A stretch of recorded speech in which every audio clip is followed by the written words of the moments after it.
Bien, utilisation de Google Drive pour partager des fichiers ou des dossiers et faire un travail collaboratif. Alors dans votre Drive, vous avez un ensemble de ressources, des dossiers avec des documents, des fichiers indépendants et vous pouvez avoir envie ou besoin de partager un de ces fichiers ou un de ces dossiers. Pour le faire, c'est très simple. Vous sélectionnez le fichier ou le dossier et vous avez deux possibilités. Soit faire un clic droit et vous sélectionnez l'option obtenir le lien partageable, soit plus simple, vous sélectionnez le fichier et vous cliquez sur cette icône là. Voilà. Vous obtenez ici une adresse qui mène directement à votre fichier un lien. Il vous suffit de le copier en faisant CTRL-C sur votre clavier et puis ensuite de l'envoyer à la personne concernée en faisant CTRL-V. Et ensuite, vous allez voir, c'est très simple.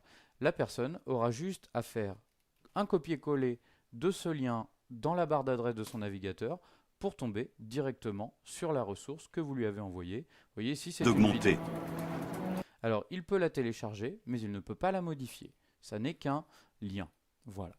Vous pouvez avoir envie de faire quelque chose de plus intéressant, c'est-à-dire un travail collaboratif. Alors là, c'est possible également. Allons-y, on va faire nouveau, Google Docs, et on va ouvrir un fichier texte. Imaginons qu'on prépare par exemple un travail à faire en commun, mettons par exemple un exposé à faire sur la Première Guerre mondiale. Bon, exposé, Première Guerre mondiale, voilà, hop, allons-y, exposé, préparation, hop, voilà, je peux faire une mise en forme, ça c'est pas le problème, voilà. Et puis je peux par exemple commencer par laisser une question à mon camarade, voilà, par exemple, allons-y, je sais pas, de quelle partie t'occupes-tu? Peut-être on n'a pas eu le temps de se mettre d'accord auparavant, allons-y, de quelle partie t'occupes-tu? Voilà. Pas besoin d'enregistrer, tout s'enregistre par défaut. Je peux fermer mon fichier, voilà, je retrouve ici mon fichier.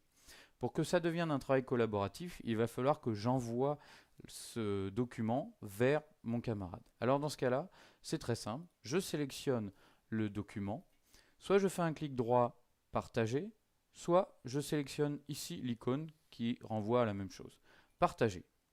Et ici, je vais rentrer l'adresse de mon camarade. Imaginons que ce soit son adresse mail. Évidemment, il faut qu'il ait un compte Gmail, sinon ça ne fonctionne pas. Voilà. Je peux en rajouter autant que je veux. Là, il y a une seule adresse, mais je peux en mettre d'autres derrière. Je peux lui mettre une petite note, voilà, notre fiche de préparation. Et puis ici, je vais choisir ce qu'il peut faire. Soit il peut juste lire ma fiche, mais dans ce cas-là, on n'est pas sur du collaboratif. Soit il peut la lire et la commenter, mais sans la modifier. Soit, plus intéressant, il peut la modifier et donc apporter lui aussi ses apports. Je vais le laisser modifier et je vais lui envoyer. Voilà. Du coup, lui, de son côté, va recevoir la notification que ce travail est désormais partagé. Alors, moi, ce que je vais faire de mon côté, c'est que je vais activer le suivi. Voilà. En faisant un clic droit, activer le suivi. Ce qui fait que dans mon dossier suivi, j'ai ce document qui est mis en évidence, c'est une sorte de raccourci, et qui me permettra de le retrouver plus facilement. De son côté, mon camarade a reçu le document et il va pouvoir le modifier.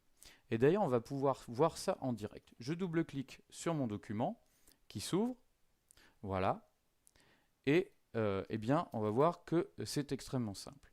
Vous allez voir, ici, voilà, apparaît une icône avec le nom de mon camarade, voilà, il s'appelle Gancium, et il est connecté, voilà, et d'ailleurs, de son ordinateur, il va pouvoir m'indiquer ce qu'il fait. Voilà, je m'occupe, par exemple, de la première partie sur les tranchées. Voilà. Et vous voyez, comme ça, vous pouvez travailler de manière synchrone ou alors complètement détachée. Évidemment, vous pouvez lui répondre, d'accord, ça marche. Alors là, évidemment, on est connectés tous les deux en même temps, mais ça peut se faire en différé. C'est-à-dire que lui, il peut répondre à la question, moi, je viens voir un quart d'heure après, je trouve ce qu'il a fait, et puis tout va bien. Pareil, pas besoin d'enregistrer, hein, il suffit de fermer le document, et à nouveau, je le retrouve ici dans mon dossier suivi. Si je veux voir qui a travaillé sur ce document, c'est extrêmement simple. Il suffit que j'ouvre le document et qu'ici, je demande quelles ont été les dernières modifications. Ici, je vois sur le côté qui a travaillé quand. Voilà. Chacun d'entre nous, on a travaillé à différentes périodes et vous voyez, ça s'affiche de couleurs différentes. Ça permet de voir qui a bossé et qui n'a pas bossé, quand, etc. Donc vous voyez, c'est extrêmement simple de faire un travail collaboratif dans Google Drive. Vous pouvez faire ça à partir d'un fichier texte, d'un fichier diaporama, d'une vidéo, vous pouvez partager un dossier et donc travailler en commun